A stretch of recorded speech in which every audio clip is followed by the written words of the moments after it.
네, 그럼 기도하고 시작하겠습니다.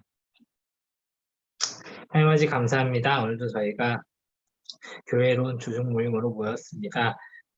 오늘 교회에서 시행하는 징계가 정말 교회를 바로 세우기 위한 하나님께서 주신 명령임을 잘 우리가 알고 교회를 더 거룩하게 세워가는 청년부 될 수 있도록 도와주셔서 예수님의 이름으로 기도드렸습니다. 아멘. 네. 네, 오늘은 교회론에서 교회의 표지 세 번째 시간입니다. 오늘은 표지 세 번째 시간이고요. 세 번째, 징계죠, 징계. 자, 징계라고 하면은 사실 굉장히 약간 그 단어 자체 속에 약간 부정적인 뉘앙스와 부담스러운 뉘앙스가 많이 포함되어 있잖아요. 그렇지만 어쨌든 이 징계도 명확하게 우리 표지에 대해서 개념적으로는 배웠죠. 교회 표지라고 하면은 다른 교회와 다르지 않은 교회를 구별하는 기준이 되어 있잖아요. 그 기준에 징계가 들어가요. 자, 그럼 이게 어떻게 들어가는지를 보겠습니다. 자, 징계의 일단은 가장 큰 징계가 이제 교회 징계가 필요하다라는 얘기가 등장하는 배경이 바로 이거예요. 교회 안에서 일어난 범죄에 대해 잘못을 깨우쳐주고 회개하도록 도와야 할 의무가 교회에 있거든요. 자, 교회가 공동체라고 있잖아요. 그리고 성화를 특별히 함께하는 공동체라고 있잖아요. 그럼 물론 여기에서의 성화는 각 개인의 관점에서 보면 각 개인의 삶에서 예수님을 닮아가고 자기의 죄를 회개하고 돌이키고 더 하나님과 이렇게 친밀한 삶을 사는 걸 성화라고 본다면 이거를 공동체적으로 확장을 한다면 그 공동체가 같이 거룩해져 가는 그런 과정들이 필요하겠죠. 그러면 이 과정에서 징계가 어떻게 필요한지를 오늘 하나하나 뒤에서 보도록 하겠습니다. 자, 첫 번째로 징계가 성경에서 나옵니다. 성경에서는 징계를 어떻게 말하는지에 대해서 마태복음 18장 그리고 고린도전서 5장을 오늘 책에서 소개를 해주고 있어요. 마태복음 18장 같은 경우는 예수님이 하신 말씀인데 예수님이 어쩌고저쩌고 하면서 그래도 죄를 고치지 않으면 이방인과 세리와 같이 여겨라 라고 하시는 구절이 여기 마태복음 18장이고요. 고린도전서 5장 여기 같은 경우는 사도 바울이 이렇게 하고 안 되면 출교해라까지 좀 되게 강하게 말을 하는 구절이 있어요. 즉 마태복음과 고린도전서에서 즉 예수님과 사도 바울이 공통적으로 어떤 교회 안에서의 죄악을 완전히 끊어내라라는 취지로 죄악을 끊어내는 취지의 가르침을 주고 있고 끊어내는 취지의 그 가르침을 주고 있어. 이게 성경에서 자, 죄악을 끊어낸다는 게 여기에서 말하는 거룩해져 간다는 거겠죠. 그렇죠? 개인의 삶에서 죄악을 끊어내는 거는 그 죄에서 돌이키고 더 이상 그 죄를 짓지 않는 거를 의미하겠죠. 반대로 아니고 또 다른 공동체의 관점에서 보면은 죄악을 계속해서 반복적으로 어떤 범하는 성도들을 교회에서 멀어지게 하는 것, 우리 공동체에서 잠시 떠나게 하는 것이 바로 이 징계의 궁극적인 모습이기도 합니다. 그리고 오늘 책에는 안 나왔지만 사실 구약에도 이런 얘기가 있어요. 구약에는 이제 이게 우리가 그때 교회론 처음 배우면서 구약의 교회가 이제 이스라엘 민족, 이스라엘 백성으로 처음 이제 시작이 됐다고 했잖아요. 하나님이 이스라엘 백성과 민족에게 준 율법 중에 하나가 그거였어요. 이게 부정한 백성을 일주일간 그 진안에 못 들어오게 한다든지 그리고 벨사살이라고 해서 그 자신의 죄를 어떤 염소가 양한테 안수를 해요. 그럼 그 죄가 그 동물한테 옮겨가거든요. 그리고 그 죄를 진에서 쫓아내요. 죄를 그 이스라엘 백성 안에서 더 이상 거하지 않게 한다는 거거든요. 자, 그렇게 죄악을 끊어내는 의미로서의 출교에 대한 내용이 이 마태복음 그리고 고린도전서에 나와 있습니다. 자, 그러면은 이런 무시무시한 징계를 왜 하는가를 세 가지로 정리할 수 있습니다. 첫 번째는 범죄한 그 성도의 회복을 위해서, 두 번째로는 교회 전체 영적 건강을 위해서, 세 번째로는 하나님의 영광을 위해서. 이렇게 세 가지 목적으로 우리는 징계를 합니다. 첫 번째, 범죄한 성도의 회복을 위해서 의 목적이 있는데, 이거는 징계의 원칙, 징계의 절차들을 보면 알 수 있어요. 징계의 절차는 총 3단계로 이루어지는데, 그러니까 밑에 가서 좀 더 볼게요. 엄청 신중한 절차가 있거든요. 그러니까 사실 어떤 사람이 교회 안에서 좀 이렇게 죄를 일으키고 좀 이렇게 안 좋은 나쁜 짓을 했어요. 그러면 그 즉시 쫓아내는 게 아니라 그거를 어떤 이렇게 절차를 잘 세밀하게 거쳐서 그 이후에 비로소 출교까지 이르고 비로소 징계까지 이르게 되는 거예요. 그런 신중한 과정들을 볼 때 그냥 이 사람을 막 쫓아내는 게 아니라 그 신중한 과정들을 통해서 이 사람이 회복되기를 기대한다. 징계의 목적임을 알 수 있고요. 특히 이제 사도 바울이 사탄에게 내주었다라는 표현을 쓰거든요. 그럼 이제 징계의 대상자를 우리가 사탄에게 내준 거다라는 표현을, 내주는 거다라는 표현을 쓰는데, 이것도 그냥 그 구원의 은혜를 교회가 임의로 끊어버리고 지옥에 들어가게 한다는 게 아니라, 그렇죠? 아니라 그 교회에서 추방하고 그 교회의 추방의 고통을 경험하게 함으로써 자신의 죄를 회개하고 하나님께 돌아오게 하기 위한 조치를 취하는 것을 의미합니다. 사실 교회에서 그러니까 사탄에게 내주었다는 게 교회에서 추방한다 이런 뜻이라고 해도, 교회에서 추방하는 것과 지옥에 완전히 떨어지는 건 다르죠. 지옥에 떨어지는, 그러니까 천국에 가지 못하고 지옥에 떨어지는 것은 오로지 하나님만이 주권적으로 하시는 사역이기 때문에 인간이 출교하거나 징계한다고 해서 그 사람을 구원해서 끊을 수는 없습니다. 다만 성화의 관점에서 이 사람이 더 거룩하여지도록 교회가 도움을 주는데, 그 수단의 일부, 좀 고통스러운 수단을 이용한다는 거예요. 그리고 히브리서에서도 보면 알 수 있겠지만, 징계는 결국 하나님의 자녀를 거룩하게 쓰는 하나님의 사랑의 방법이거든요. 여기 히브리서 12장 이 내용을 나중에 찾아보시면, 이제 하나님이 그 사랑하시는 자녀에게 징계를 하신다, 이런 내용이 있어요. 사실은 사랑하지 않는 사람은 무슨 짓을 어떻게 지지고 볶든 사실 요즘 말로 노관심이죠. 조금 더 옛날 말로는 아웃 오브 안중이라고 하죠. 이건 좀 이제 시대가 지난 말 같긴 한데, 아웃 오브 안중 혹은 좀 요즘 말로 노관심. 사실 아예 관심이 없으면 이 사람이 어떻게 살든 개천을 살든 아무런 상관없이 그냥 살면 되겠지만, 그렇지 않고 이제 모두가 같이 이제 거룩해질 수 있게 하는 하나님의 징계의 방법을 하나님을 닮아가는 교회도 시행해야 합니다. 네, 그리고 두 번째로는 교회 전체 영적 건강을 위해서 징계를 해야 됩니다. 교회 내에서 명백히 죄를 범한 교회는 징계하지 않고 냅두는 거는 죄의 누룩을 퍼지게 하는 것이 될 거고요. 그리고 하나님의 영광을 위해서 또 우리가 징계라는 수단을 반드시 잘 이용해야 됩니다. 자, 하나님의 영광이라 하면 하나님의 거룩하심을 뜻하거든요.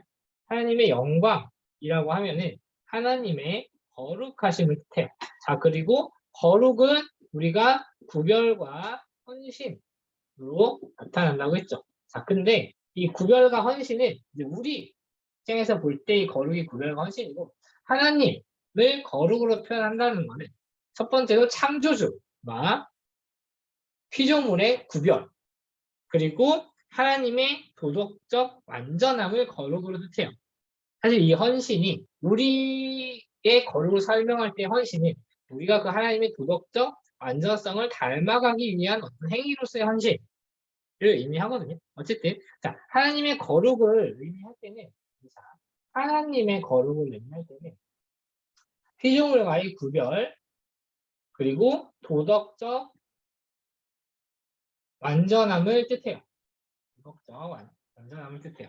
자, 이런 그러니까 피조물과 구별되고 도덕적으로 완전하신 하나님을 닮기 위해서 그 거룩을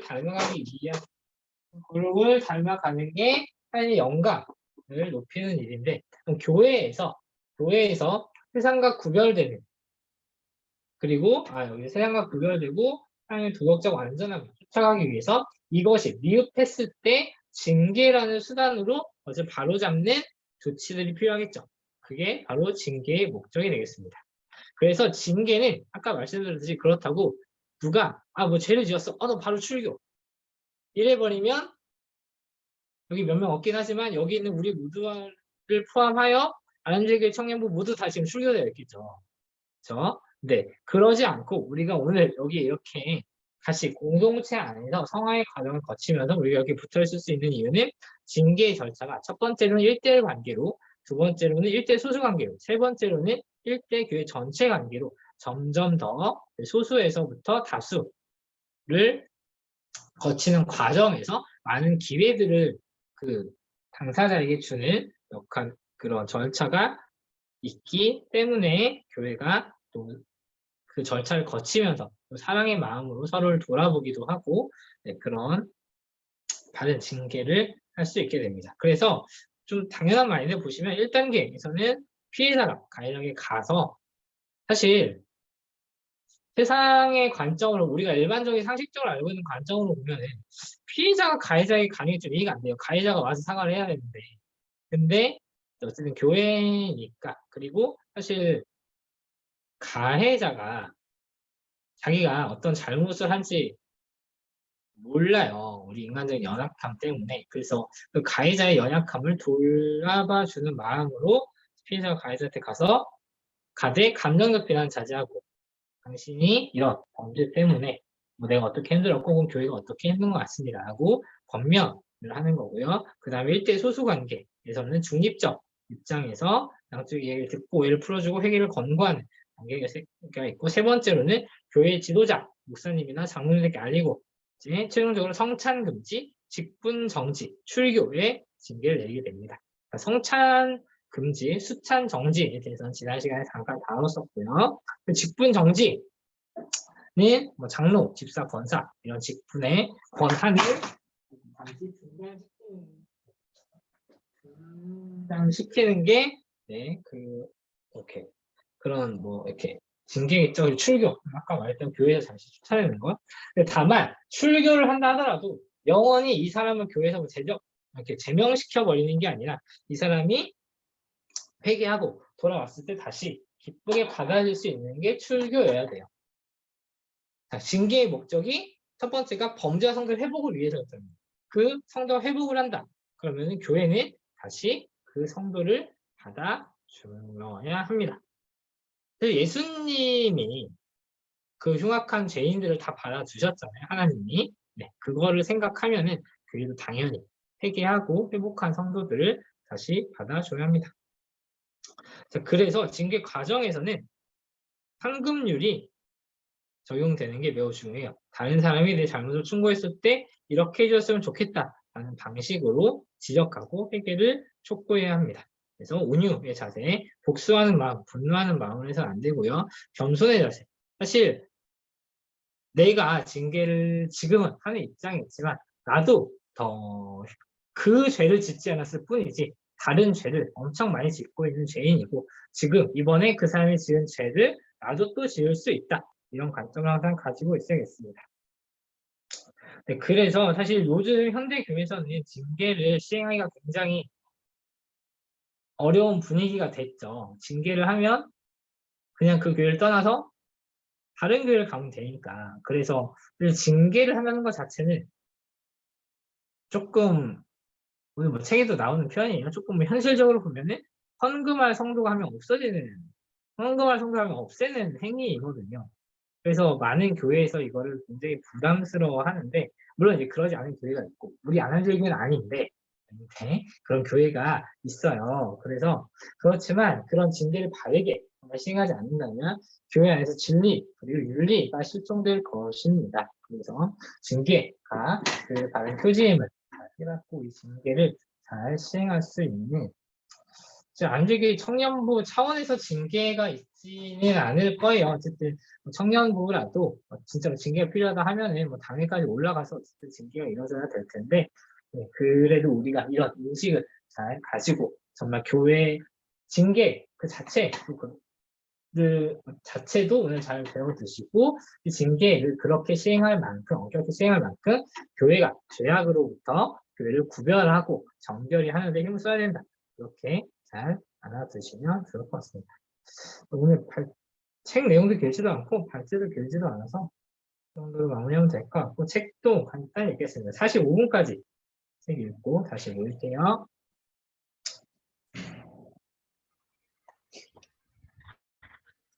더 빨리 하셔도 될 것 같아요. 책 읽는 시간. 뭐라고요? 책 읽는 시간 더 빨리, 45분까지요? 아, 빨리 45분.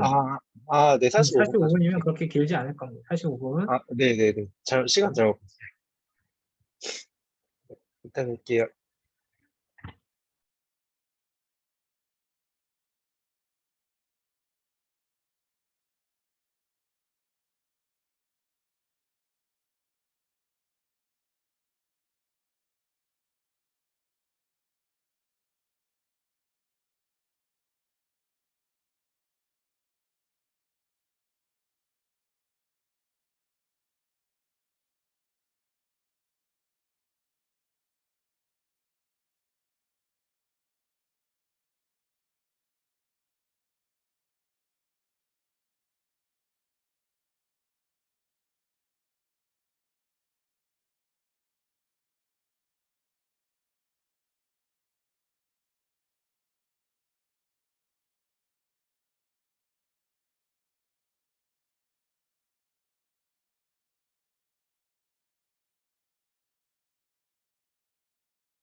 네, 다들 잘 읽으셨나요?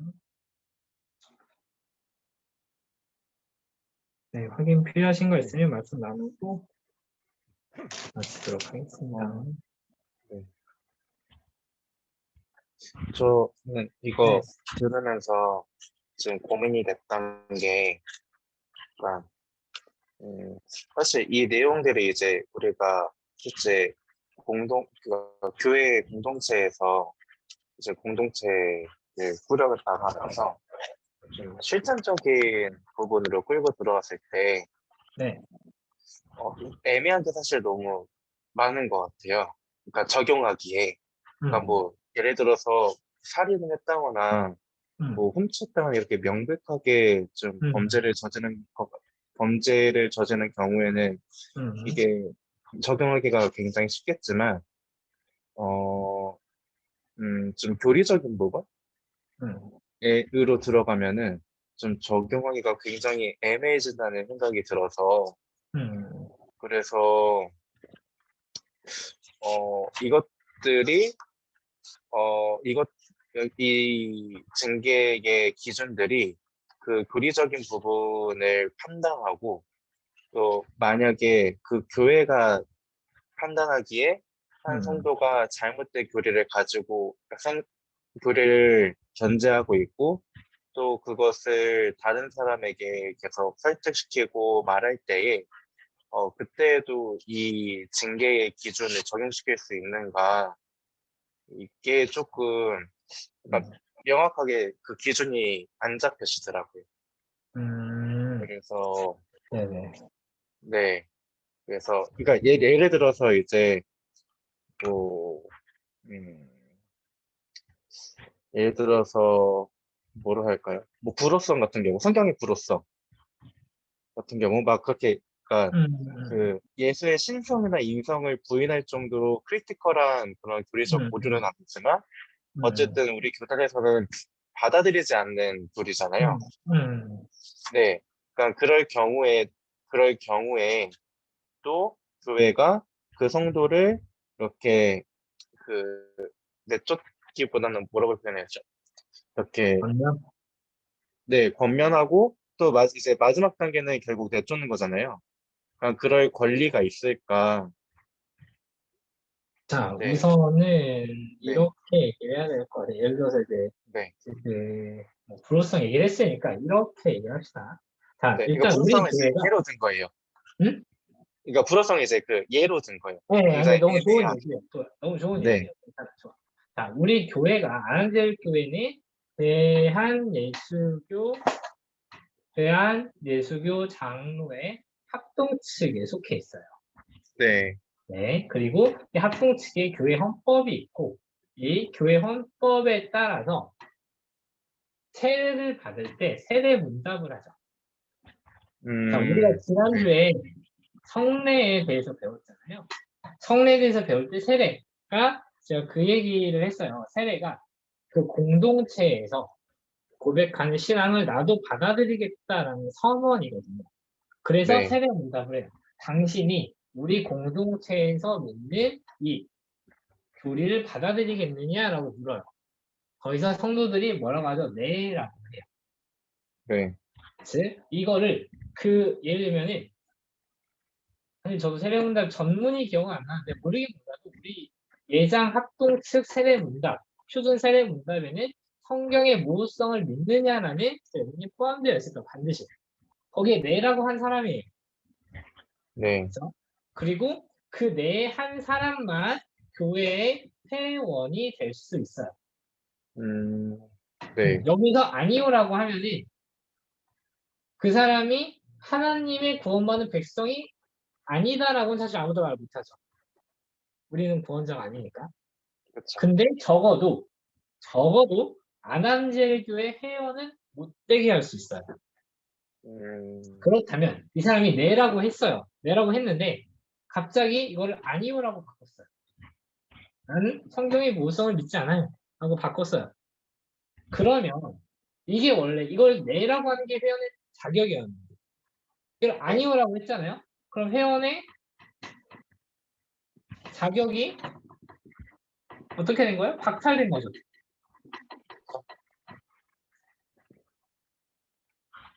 이거를 내라고 하는 게 회원의 자격이었어. 근데 이제 아니오라고 했어. 그럼 회원의 자격을 스스로 포기해야 하는 거잖아요. 그러면은 이 상황에서 이 박탈과 동시에 출교를 하느냐 이제 그게 아니라는 거죠. 그게 아니라 이제 뭐 목사님이 가든 누가 가든 원래 우리 대한예술 장례 합동측 세례 문답을 통해서도 확인했듯이 성경의 모호성을 믿는 교단이고 교회다. 그 믿음에 당신도 함께 했으면 좋겠다 권면을 해요. 근데 1대1로 안 들어. 그러면은 장로님, 목사님 혹은 교역자 분들께서 그 모호성과 불호성에 대해서 설명을 해주고 그거에 대해서 다시 권면을 해요. 그 사람이 그래도 아니래. 그러면은 그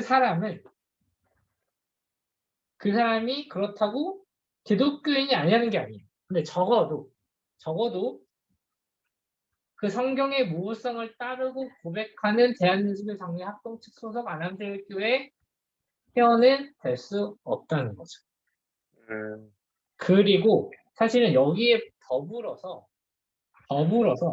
이런 징계들이 제대로 돌아가려면 그러니까 이런 교리적인 측면에서 징계에 뭔가 부담스럽고 뭔가 마음에 어려움이 있다라고 하는 거는 사실 성도들의 질문은 성교를 비난하는 게 아니에요. 오해하지 마시고 성도들의 실력 문제예요. 실력. 성도들의 아, 실력. 네. 아, 네. 믿음의 실력. 네. 네. 이게 전, 어떤 게 옳고 그른지 네. 판단을 할 실력이 없으니까 애매한 거죠. 전 이 표현이 너무 좋더라고요. 실력이라는 표현이. 실력이 그렇죠. 실력을 키웁시다. 지금 실력을 키우려고 공부를 하고 있잖아요. 네. 이 네. 실력이 없으니까 이 실력이 명확히 있다면 어떤 사람이 불호성을 얘기했을 때 우리네 불호성을 따르는 교단이 아니야. 왜냐하면 불호성과 모성의 차이는 이런 거고 불호성이 결국 자유주의 해석이랑 연결될 수밖에 없어. 이거를 꿰뚫고 있는 사람이라면 이런 예시와 어떤 성경의 원리들을 얘기하고 우리 예전 학동식이 왜 이렇게 있는지 종교개혁 시대부터 거슬러 올라가서 교회사까지 통틀린 그런 관점으로 설명을 하고 권면을 하겠죠. 근데 이런 실력이 없으니까 뭔가 이게 자신이 없으니까 징계가 안 되는. 그리고 더불어서 아무리 성도들의 실력이 있다고 해도 1대1은 조금 위험하기도 해요. 사실은. 네. 그래서 그 2단계, 3단계의 소수, 다수 이렇게 늘어나잖아요. 이게 음, 이래서 중요한 게 교회의 정치 그리고 교회의 구조가 그래서 나와요. 한 사람이 독단으로 징계라는 게 아니라 여러 사람이 함께 토의하고 여러 사람이 함께 머리를 맞대고 이게 정말 징계 사안이다. 이게 정말 이 사람이 말하는 게 불호성과 모성을 교묘하게 줄타기를 하는데 알고 보니 이게 불호성이더라. 혹은 교묘하게 줄타기를 하는 것 같지만 이 사람은 근본적으로 모성을 믿고 있는데 그냥 표현을 잘 못하는 것 뿐이다. 이런 거를 다수가 판단하는 정치 구조를 그래서 교회가 갖고 있어요. 네. 예, 그래서 이런 과정에 있어서 어떤 정치, 어떤 구조가 가장 적합한지는 이것도 이제 교단마다 다르죠. 음, 그런 추구에서 나왔고, 사실 이러면서 또 연결되는 게 교회와 국가 제도로까지 연결이 돼요. 네. 이게 이제 민주주의. 음, 민주주의가 사실 인간이 만든 제도라 완벽한 제도적인 퀘스천. 근데 음, 일단 우리 믿음의 선배들의 결론상 독재보다 한 사람이 마음대로 자신의 권력을 휘두르는 독재보다는 여러 사람이 서로 견제하는 민주주의가 그래도 죄악을 억제하는 데는 훨씬 더 효과적인 장치이다. 라는 견해가 있거든요. 이거 나중에 우리 교회랑 뒤에 가서 배워요. 근데 어쨌든 이것까지 연결이 됐을 때 그러니까 내가 혼자서 판단할 실력이 안 돼 있는 것도 문제고 그렇죠? 내가 판단할 수 있고 다른 사람도 나와 함께 그것을 고민할 수 있는 다수가 서로 의견을 나누면서 내가 아무리 실력이 있다고 내 생각이 100% 옳지 않을 수도 있잖아요. 내 생각을 지적받기도 하고 다른 사람의 생각을 지적하기도 하면서 어떤 게 더 성경적인가 서로 열심히 토론해서 이게 진짜 징계 사안이다를 판단할 수 있게 되는 거죠. 결론적으로. 그래서 이렇게까지 좀 종합적으로 첫 번째로는 실력의 문제, 두 번째로는 교회 정치와 구조의 문제가 해결이 된다면 그런 애매한 상황에서 더 확실하게라기보다는 더 이렇게 깔끔하게 이상한데 더 이렇게 적절하게 징계를 네, 이런 적절하게. 아까 배웠던 겸손과 온유의 마음으로 징계 절차가 잘 시행될 수 있을 겁니다. 음, 네, 대답이 좀 되셨나요? 네, 네. 네. 이게, 그러니까 정리하자면은 이게, 그러니까 약간 그런 애매한 교리에 대해서 교회가 이렇게 징계를 하거나 아니면은, 이제 받아들이지 못하겠으면은 나가는 게 좋겠다라고 말할 수 음, 있는 그 근거는 약간 그 시스템적인 거에 근거를 줄 수 있는 거네요. 시스템적인 거라기보다는 사실 네, 교리라는 게 어떤 게 네, 가장 성경적인가에 대한 네, 견해의 싸움이거든요. 네, 그리고 그 교리는 그렇죠. 각 교회 혹은 각 교단이 있는 교리는 이게 가장 성경적이다라고 그 공동체가 합의한 결론이에요. 네, 근데 그 결론에 그 합의에 따르지 못한다는 건 사실 그 공동체에 속할 수가 없다는 거거든요. 네, 그래서 사실은 이게 굉장히 지금 우리가 요즘 느끼는 현대 교회의 관점에서는 굉장히 좀 되게 차갑게 들리고 냉철하게 들리긴 한데 우리가 교회론 초반부에도 배웠지만 이런 교회의 허들이 가장 높았을 때가 교회가 가장 부흥했을 때다라는 사실을 잘 기억을 해두면 좋을 것 같아요. 음, 그러니까 사실 네, 그러니까 오해하지 마세요. 성질을 발악하는 게 아니라 애매한 교리라고 했는데 네, 애매한 교리라고 했는데 우리가 저도 포함이에요. 저도 포함. 성도들의 실력이 부족해서 애매한 거지 우리 수준에서 애매한 교리는 없어요. 다 음, 명확히 결론이 나 있는데 우리가 몰라서 애매한 거야. 그래서 이게 조금 더 커가다 보면 이 실력이 커가다 보면 애매했던 네, 영역이 애매하지 않아지고 이거는 명확히 우리 공동체에서 받아들일 수 없다는 결론이 날 거예요. 제가 장담하건데 우리가 네, 접하는 모든 상황은 애매하지 않아요. 우리가 몰라서 애매해요. 음, 네, 네, 네, 파이팅. 네. 네, 무슨 뜻인지는 너무 잘 이해됐어요. 네, 그리고 알겠습니다. 네, 좀 더 그 고민의 실마리가 잡힌 것 같아요. 좋은 질문이었습니다. 어쨌든. 그리고 이걸 이제 혼자 판단하려니까 부담스러울 수 있는데 이걸 같이 판단할 교회 동지들이 많이 있고 네, 그래서 사실 모든 그 서로를 믿고 서로의 네, 판단을 믿을 수 있으면 성도들의 실력이 공동체의 실력이 같이 또 올라가야 돼요. 네, 그쵸. 그래서 교회가 같이 공부를 하고 네, 이런 시간을 같이 가지는 게 너무 또 중요한 네. 시간인 것 같습니다. 근데 그 공동체의 실력이 올라오지 않을 때 가장 큰 아쉬운 점이, 그런 그 고민들이나, 그러니까 사실 음, 그런, 그러니까 이제 본인이 생각하기에 그런 좀 애매하게 다른 교리를 음, 가지고 있는 사람이 그런 고민들을 좀 맘 놓고 터놓지 못하는 게 제일 안타까운 것 같아요. 또 음. 말을 이상하게 했나? 근데 그냥, 네. 네, 그러니까 그런 뭔가 교리적으로 조금 다르게 생각하더라도 그냥 자신의 생각에 대해서 좀 맘 놓고 터놓고 얘기할 수 있으면 너무 좋을 것 같은데, 음, 근데 이제 공동체적인 그런 실력이 올라오지 않으면은 약간, 네, 그런 게 안 되는 것 같아서, 음. 나누고 그러니까 나누고 이제 서로 고쳐가고 약간 이런 게 안 되는 것 같아서. 네, 네, 아무튼 그랬습니다. 네네네, 알겠습니다. 네, 죄송합니다. 네, 자, 네. 그치. 공동체 실력을 올리자. 그게 별로인 것 같아요. 네, 그쵸, 그쵸. 알겠습니다. 네. 네, 그럼 또 다른 질문 있으신가요? 아니요, 질문은 없습니다. 네, 그러면 오늘은 성교와 기도 마치겠습니다. 저밖에 없죠. 네. 하나님 감사합니다. 저희 청년부 원시경 통해서 이렇게 같이 어, 하나님에 대해서 더 알아갈 수 있게 해주신 감사합니다.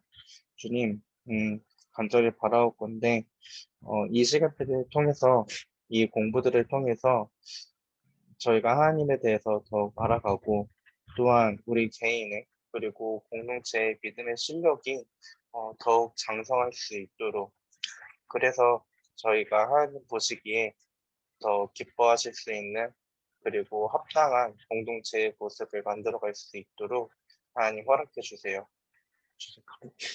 감사합니다. 예수님의 이름으로 기도했습니다. 아멘. 네, 수고하셨습니다. 감사합니다. 수고 많으셨어요. 수고 많으셨어요.